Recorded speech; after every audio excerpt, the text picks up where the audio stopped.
taas na natin, oh. Nasa sakto ito, Mark.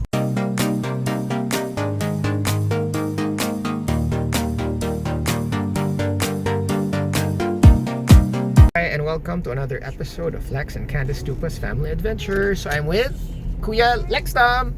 Where's Lexi? Where's Lexi? Here There! Lexi, where are we going?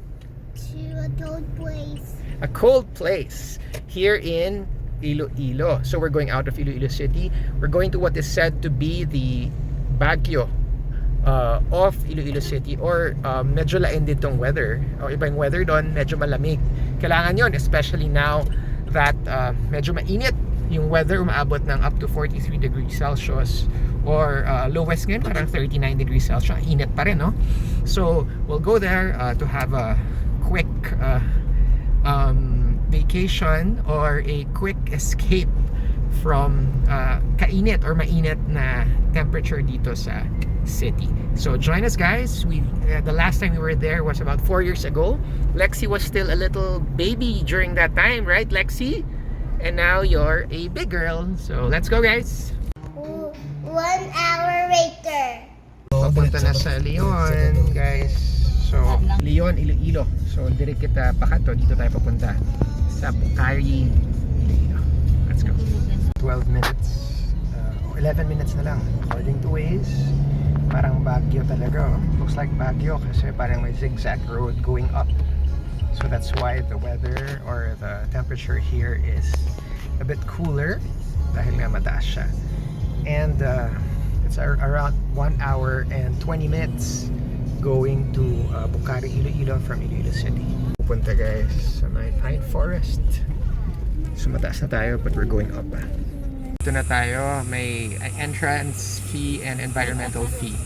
80 pesos per adult. And sa kids? Below 7 wala pa. Below 7 for free. Okay.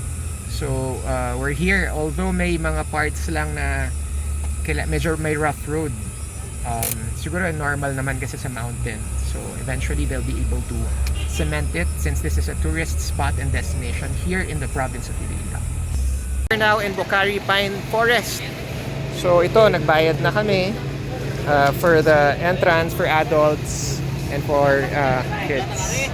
So yeah, ano na siya, developed na siya, no? Sabi nga ni Dr. Candice, ibang-iba na siya as compared before. Yes. And then we'll try to enjoy. Hindi nga masyadong mainit dito. Ganda. So it's not hot. This is like the regular sana, no, sa atin, if it wasn't that hot in Iloilo City. Camping site siya. So it's the summer capital daw nga of Iloilo City. And this is new, oh, yung parang may roof. And there, look at that sign. Welcome to the summer capital of Iloilo. So it's in Barangay Bucari, Leon, Iloilo. So there's a canteen, guys, and it's full of pine trees, just like Baguio. Yes. Sure, here, it's nice. So guys, dito, tapos hindi talaga mainit. Galing. You can see that yellow na parang may stairs going up.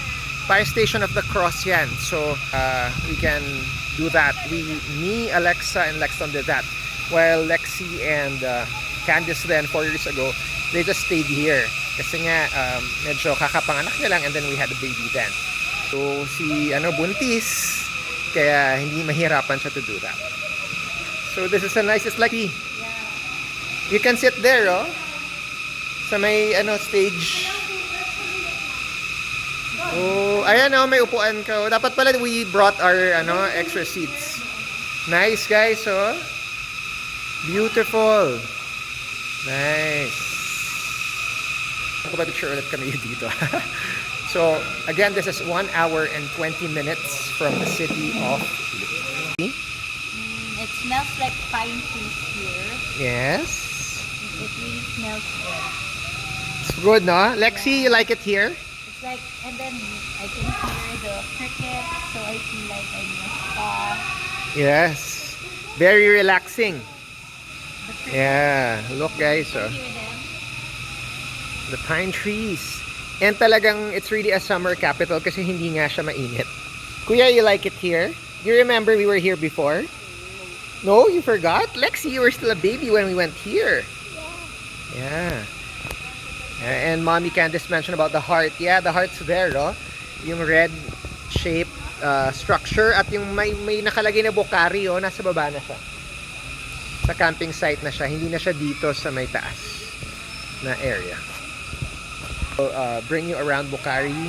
So for those, I think you really need to find a private vehicle or to rent a vehicle to go here.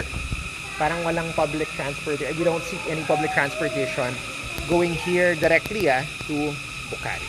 We'll stay there while Lexi, say hi Lexi, say hi Kuya. So we're gonna go check out the camping site here in Bukari. So medyo may hiking effect tayo going down. And then yan, no? Parang you can rent places here, may mga cottages. Ito parang cottage din siya, siya, and simbahan. So safe naman guys kasi may mga steps, so hindi naman siya parang bahala ka sa buhay mo, 'di ba? So may guide naman to where you should go. So we'll just have a picture sa may name na Bukari. There it is. We had a picture here before. Do you remember? You forgot na siguro, no? You still remember? Really? And there's so many cottages now. Yes, guys. So we'll go there. Just wait for them to finish having their picture and it's our turn. Tent sila dito, ah. Oh, may mga tent din, no? You want to do the tent? Sige, let's find one because Kuya will need that also. I want to do that. Yes, okay. Still watching Lex and Candice Lupa's Family Adventures. Din pala dito. If you want to get tables and chairs, it's like for 200 pesos rent. Well, yeah, it's a destination tourist spot, and it's their way of maintaining their area for maintenance costs as well. Kaya ganun, guys. Okay, Lexi's here, so we found a place na pwede kami umupo, may benches, and may roof na walang bayad. Yes, guys, looks like that. May mga binebenta, mga fruits and vegetables na fresh. Tapos dito, let's go Lexi. Careful, hold me. This is going to the stations of the cross. Remember Kuya? We did this when we were with Ate 4 years ago. This is the way of the cross. And it's not that hard naman to climb because para siyang ramp na may a few steps, right? There it is, guys. So this is the first station. Yes. And there's a lot pa going up. Remember 4 years ago we were able to climb this up to the last station. Yes. Para na siyang sacrifice at exercise. Yes. Station. And they make sure that the place is clean. So eco-friendly dapat daw. Ganyang ka taas na tayo. Hi. Hello. Good afternoon. Pretty picture, sir. Sure. Picture to.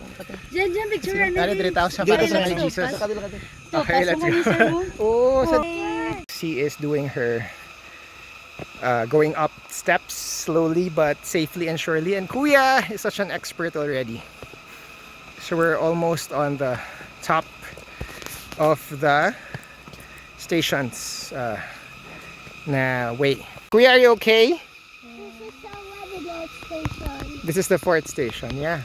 And it goes around, so we were able to finish this before. Look.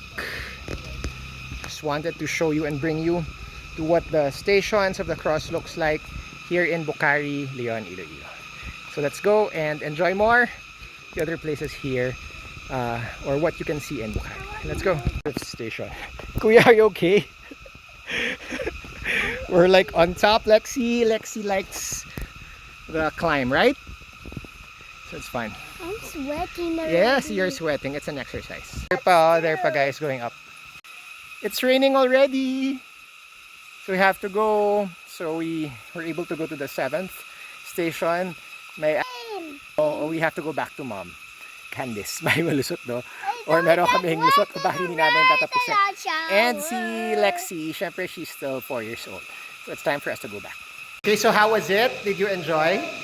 Lexi wanted to go up the peak or the top of the Stations of the Cross. Right, Kuya?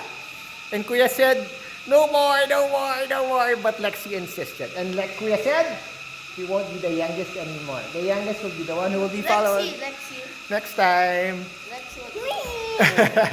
So anyway, guys, so it's a nice place, not too far from the city, right?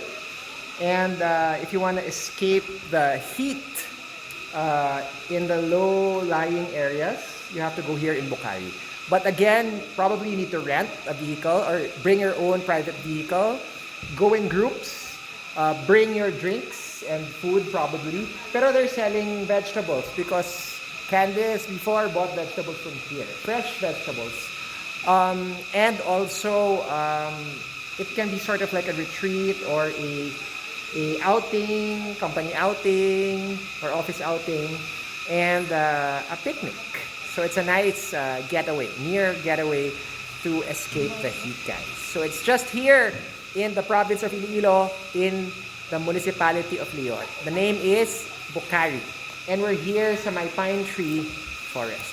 So Lexi, did we all enjoy? Yes. So Lexi, what will you say? Like, comment, and... Yes, guys, please subscribe and please check out our other videos. Watch them, like, and do comment and share.